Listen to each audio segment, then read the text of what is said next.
მოკლედ როგორც ყოველთვის ბევრი კითხვა იყო ზოგს გონია საერთოდ მღვდელი თუ არ რა თქმა უნდა მღვდელი ვარ და შეგიძლიათ გადაამოწმოთ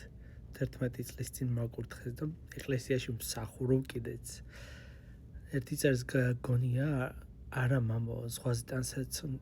ტანსაცმლით არ დადიან და ცუდია რომ მღვდლები ცოდვაში აგდებენ ცოდვილებს ყველაფერს როგორ აპრავებთ ჯულის კანონში ჩაიხედეთ აი მე მინდა ვთქვა რომ ადამიანებმა არც რჯულის კანონი იციან და არც მინდა წერილი და თან კადნიერდებიან რომ გასწავლონ უფრო მეცაც გეტყვი მოციქულების კი ბანაობდნენ შიშველი ამას როგორ შეხედავ ახლა თლად შიშველი წერია ისე კი არა მაგალითად იოანე სახარების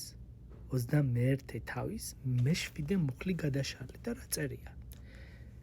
მაცხოვრის საყვარელმა მოწაფემ იოანემ ოღონდ იოანე არ წერია იქ სახელი იხილა იესო რომ მოდიოდა აღდგომის შემდეგ და ეუბნება უფალი არისო პეტრე მოციქულს ეუბნება და იქვე წერია პეტრე შიშველი